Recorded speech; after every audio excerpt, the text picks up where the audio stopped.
Wat hoor ik? Is dat de nachtegaal van Remun? Ik hoor het in die tent. Patrick, bestoe dat? Ach, hallo Carmen. Kiki. Ja, ik dacht ik kom eens uit de tent, dat doet de kas. Dat is al een jaar geleden. Dat is wel, heb ik het anders, ja, inderdaad. Ja. Helemaal geweldig, Patrick, best aan het oefenen. Ja, ik was een beetje te oefenen. Ja, die stem heeft het lang niet gedaan, hè? Ja, dat geloof ik. Die heeft lang stilgestangen, hoor. Nee, ja, en alleen maar mogen smeren toe, dus ja, goed. Niet Ja. te geloven. Ja, dat is toch een pracht aan de moeten komen, of niet? Absoluut, Ja, absoluut. En de zuster ook weer prachtig goed, zo'n nu pakskips aan. Ja, nu is die niet, maar we Nee, waren het- nog altijd goed. Ja, ik zie het, Oh, want gelukkig. ziet er gletterend en schitterend uit, jong. Nou, dank u. Prachtig, prachtig. Zeg, doe jij ook voor ons zingen? Ja, vind je dat goed? Ja, ik ben er heel blij met. Want Ook dat die op die camping hier, hè? Je mocht ze bij vrijbuiten op de camping, moest ze alles zingen. Nou. Wat ze maar wilt. Wat gaan we van die horen? Ja, weet je, Carmen, met de vastelavond zien we altijd wel eens een engelke, of niet? Ik denk dat zo dat ook wel best. Oh, soms. Maar hoor, ik zie dat ook aan die ogen, daar zijn we toen een beetje een duvelbus, of niet? Een klein duvelbus. En anders rook dat de Rick wel. Ja, wacht zeker maar. weten. Dat komt goed. Ja, we zingen de duvel. Oh, laat gaan. Patrick Gerrits.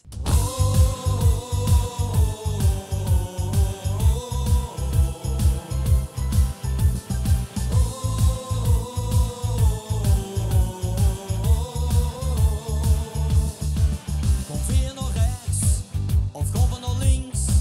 Ik ga met dich met, hoe stoel ik ook links? We staan aan de wien, of toch aan de beer? Ga weer op chic, of net op de keer.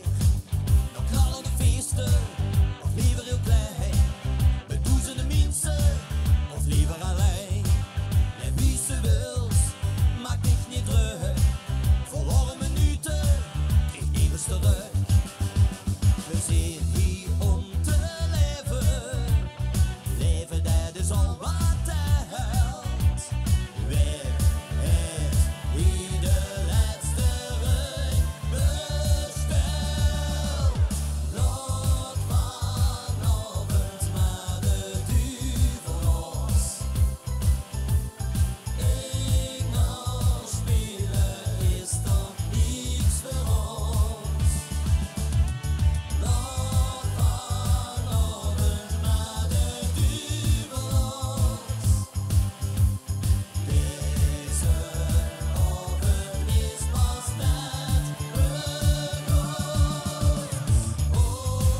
toch, wat een kleurrijk gezelschap hier bij ons op die camping. Kijk en zie, dat is toch geweldig. Jongens en meisjes, hoe zijn we van? Ja, we zijn van de stichting Statie voor Statie.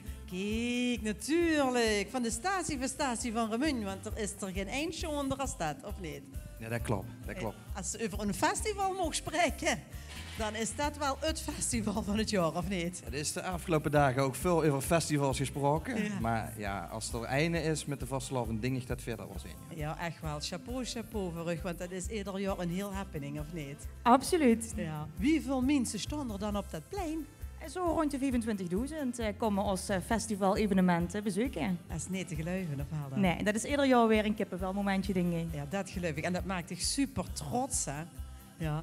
En hoe dit jaar gaat het op een speciale manier. Ik zie hier heb ook het bij u. Laat het eens zien, wat heb ze daarbij dig, want wat staat hier? Ja, vastelavond, boe, bussen. Inderdaad, inderdaad. We gaan daar niet treurig over doen. Het is wat het is. Geer hebt er een heel schoon alternatief op gevonden. Vertel eens wat Geer gaat doen. Nou, we hebben eigenlijk een hele mooie dubbeldekker ter beschikking voor de vrijdag en voor de zaterdag van de vastelavond. En de dubbeldekker is aan de bovenkant op. En we gaan daar artiesten metnemen en die gaan optreden. En die gaan we echt binnen Remun een heel mooi optreden laten verzorgen, ergens. We mogen nog niet precies zeggen hoe dat onze buslijn allemaal gaat stoppen. Ja. Daar kunnen we helaas nog niets over bekendmaken. Maar ja, we gaan echt de vastelavond naar de Lu brengen. Geweldig. Je mag bij mij langskomen, hoor. Nee, Dat is fijn, bedankt voor de uitnodiging. direct. Ik ga mijn huis versieren. Ik ga zorgen dat dat helemaal in orde is. Dat zou helemaal te gek zijn. Zeg, als je normaal naar de Statie voor Statie kijkt en je hebt hier al een heel groot gezelschap, is dit de hele organisatie? Nee, niet helemaal. Nee, een groot deel, maar het zijn ze niet allemaal. Oké. Dus je hebt een heel groot deel metgenomen. En je bent ook afhankelijk van heel veel vrijwilligers ieder jaar, hoor. Ja, dat klopt. Ja, zonder die vrijwilligers ga je het eigenlijk niet door. Nee, inderdaad. En dit jaar heb je ook veel vrijwilligers nodig, of valt dat dan wel met? Nou, het zijn er minder als andere jaren Ja. natuurlijk. We kunnen helaas niet al ons 200 vrijwilligers in die bus meenemen. Nee. Maar ja, veer zijn natuurlijk ook vrijwilligers. En veer hebben elkaar wel heel nodig om dit tot een groot succes te gaan maken. Ja. We hebben het idee in de groep geworpen. Wie is dat ontstaan? Ja, dit is eigenlijk langzaam een beetje gegroeid. En dan hebben ze vergaderingen met elkaar van, goh, wat zou ze nu wel kunnen doen? Ja. En ik kan niet meer terughalen wem dat ongeveer is geweest, maar we hebben het al vaker gehad over een bus. En toen werden dat ineens tijdens een vergadering heel erg concreet. Ja. En daar kwam eigenlijk het idee van, goh, waarom zouden we dat niet riënd naar mensen toe kunnen brengen? Ja, super, inderdaad. Ik vind het een super idee, super alternatief. En gaat die bus dan door gans Remun? En Remun is groot, hè, pas op. Remun is groot. Ja. En we hebben ook zelfs een groot Remun waar we naartoe gaan. Ja. We gaan nemen zo verslaan. Nou, geweldig. Ik zie door, de mannen hebben al een kar gevonden. Kijk, dat gaat al helemaal goed komen, of niet? Met de bolwerkar. Ja, de voorste die is heel goed bekend met de ker. Hè? Ja, kijk, dat komt wel eens onder de kar dus. Ja, ook. Dat ook. Ja, ik snap hem helemaal. Zeg, wilt je tot slot nog wat zeggen naar de mensen? Nou, kijk, het liefste zouden we de vastelavond met ze samen willen vieren op het Statieplein. Dat vinden we heel jammer. Maar we gunnen ze wel echt een beetje vastelavond. En we hopen dat we hier een beetje een bijdrage aan kunnen leveren voor de Lu. Absoluut. We maken er ook wat van. Vastelovend, hoe bussen. Jazeker. Dankjewel, Statie voor Statie.